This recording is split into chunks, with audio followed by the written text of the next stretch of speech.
Hello, I'm Aditi from Raising World Children, and with us we have today Aarthy Sundar.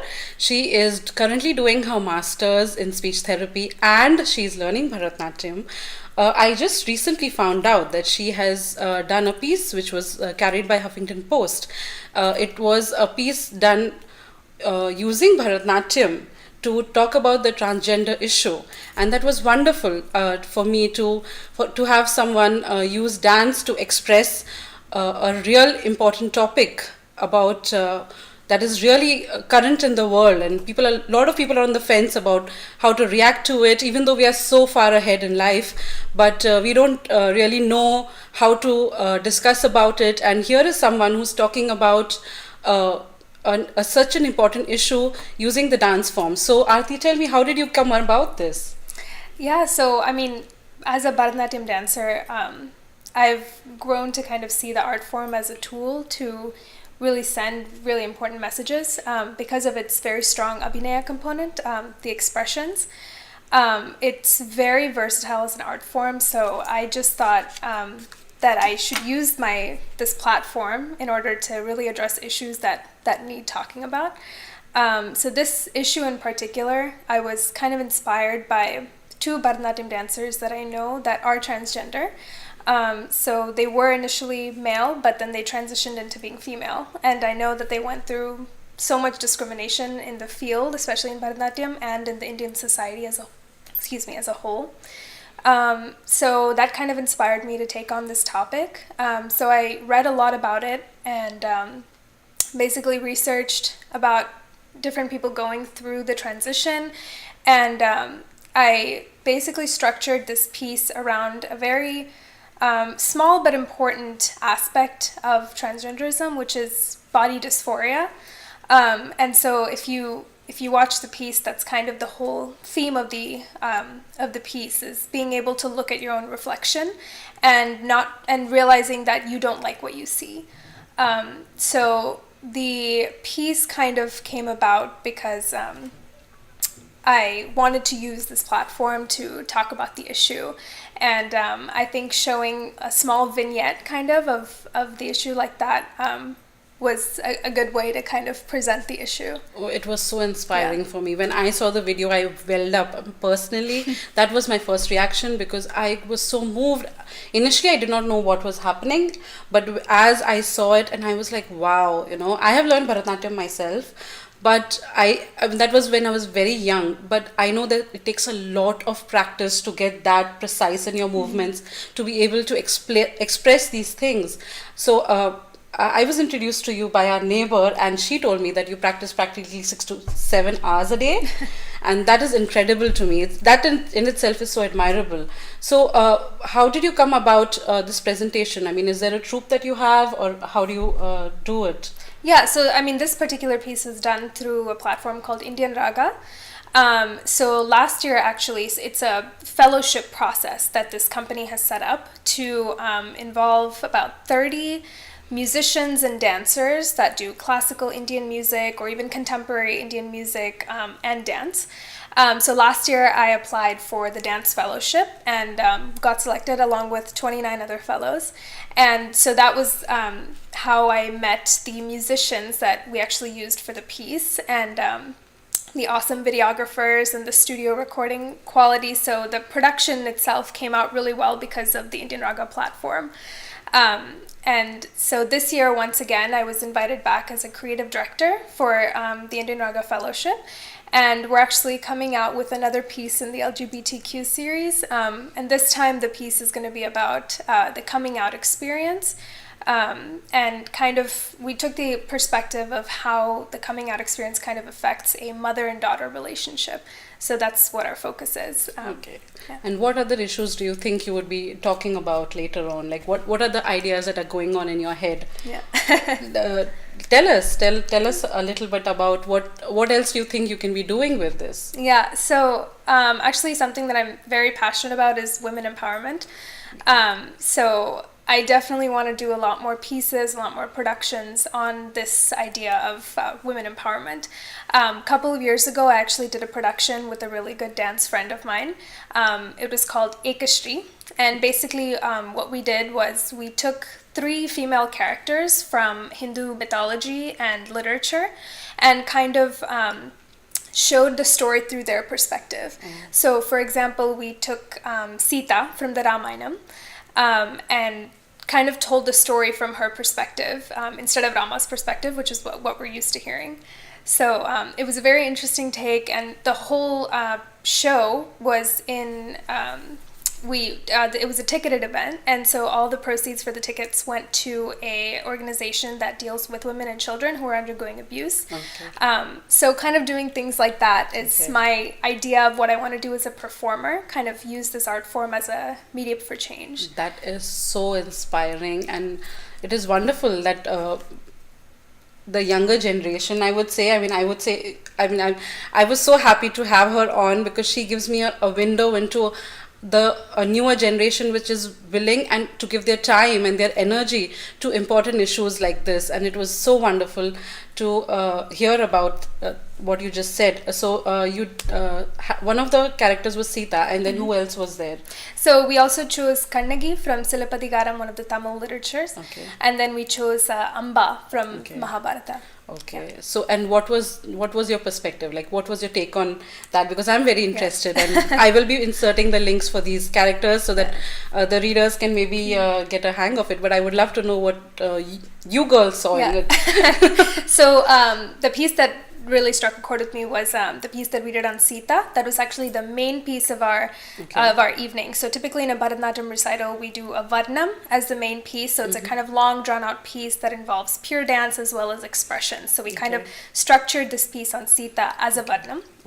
And basically the story we told was of the Ramayana post the war between Ravana and Rama.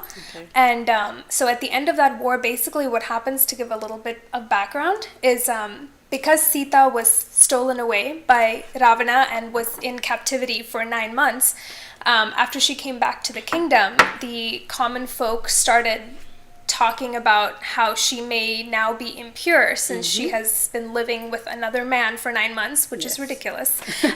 And, but that is a very debated issue among, I think, this whole generation of people who read. Even in Amachitra Katha, we have a lot of people asking, why did this happen? And why is she considered impure and stuff like that? Exactly. So it's very controversial, but Rama, being the righteous king and having a duty to his people, basically said, okay, you have to basically do this public test to show the common folk that you're still pure. So he made her basically walk through a fire to prove her purity. And she walked through it and came out unscathed because, you know, obviously. She's magic. And so we took the story from that point going forward. There's actually a text written by Kalidasa on the time where Sita actually leaves the kingdom and goes into the forest. And she's actually pregnant at the time. So she has her 2 children there in the forest because she's not allowed to come back into the kingdom because of this whole issue and all of that. And so our entire piece was kind of focused on Sita speaking to Rama from the forest. That's interesting. And we kind of... What does she say? Because I would love to be a bird on that tree. So the piece first starts off with her kind of saying, you know, how could you do this to me? We loved each other so much. I came to the forest with you for 14 years when you were in exile. I gave up everything and came with you, and I've been with you throughout this entire time. How can you abandon me now? And then, you know, slowly she starts kind of getting angrier and angrier.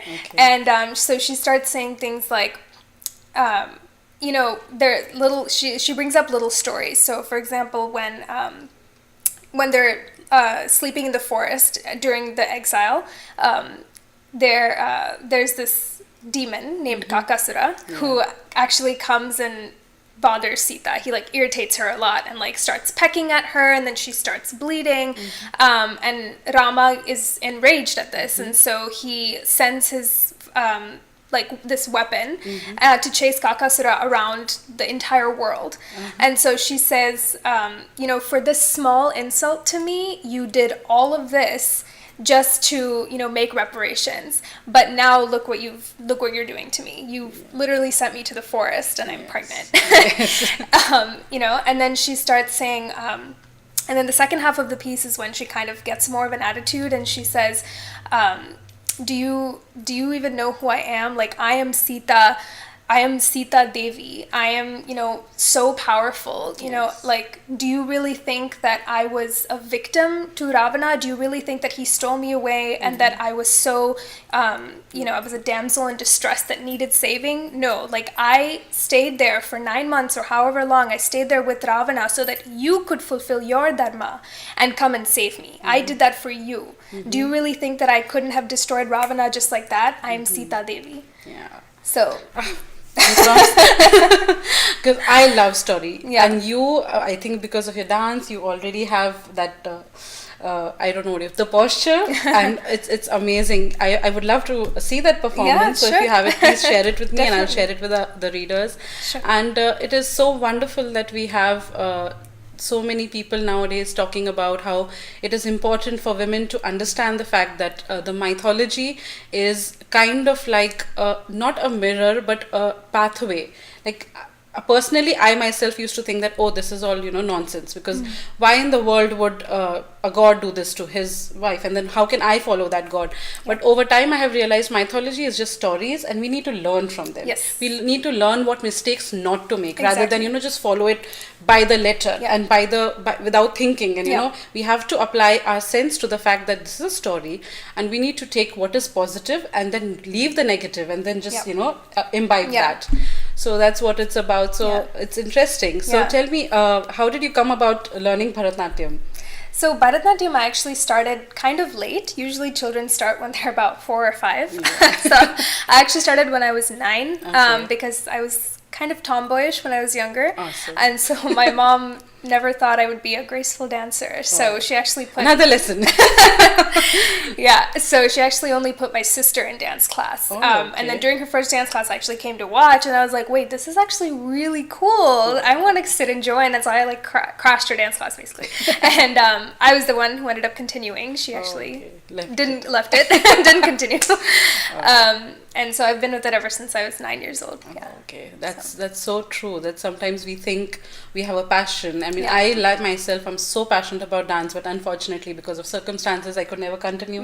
And one of my biggest regrets is not continuing my Kathak. Like I was learning Kathak when I stopped, and I would tell everyone that please, you know, if you can, make sure to follow whatever you love doing, because that's like, I mean, you have to find a way and keep doing it, and it's so wonderful. I mean, you you did your Arangetram. I always pronounce it wrong. And in 2010. And you are now still learning. Arangetram is just the beginning. It's the ascension onto the stage, is its literal translation. It's like getting a black belt, I think. And then after the black belt, you can keep getting higher levels. I kind of think of it more like a high school graduation. So Arangetram is like, okay, you've shown that you've you know, mastered certain things. You can do a performance on your own with live music. You're able to kind of maintain a stage presence and engage an audience. What can you do after that is the more important question. Awesome. So coming back to your performance, and what kind of reaction did you get to your transgender piece when you first did it? Everyone was very supportive. Wonderful. Very supportive of it. Definitely thought it was a great way to show such a sensitive issue. It's another thing that I was afraid of when we were kind of doing the piece, because of course you don't want to misrepresent anything and, you know, show it in a wrong way, especially if you yourself are not going through it. So it was kind of a fine line that we had to tread, but I think overall it had a pretty good reception. I think you did it wonderfully. I'm a big fan. Thank you. Yes. And so what next for Indian Raga? Like what is happening with them now? When are they doing the next production? So the fellowship actually just ended a couple of weeks ago. So actually our first dance production or production release in general is going to be this Friday. Oh, so, wonderful. So this Friday, the 11th, I believe. It's the first release of its videos. So Okay. From now onwards, I think for the next few months, Okay. we have a regular scheduled release on Fridays and Tuesdays, I believe. Oh, okay, So that's you'll be wonderful. seeing them. Yeah, that's nice. That's Yeah. so good. So, what advice would you? I mean, I know you're just 21. You have a lot to 23. see. Sorry, 23. Oh, I was misinformed. But that's fine. But what advice do you think you would like to give your friends, or maybe other people who are struggling with issues? Not even like just the transgender issue, sorry, but any issues which they are struggling with, thinking about, how should they discuss it or talk about it. What do you think is the best way to do it? What would you suggest to someone? I would say just lean on your supports. I think having a good social support system is very important, and I think a lot of things can be solved by just talking about issues. Yeah. And because we often don't give people enough credit for being able to understand things, or at least being open to talking about a lot of different issues. Okay.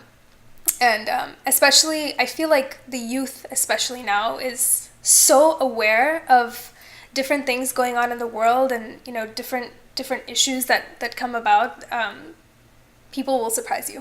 So I think it's really important to talk about. Yes, I think with the amount of openness we have on social media, I think still major issues are being left unspoken, because people just tend to think that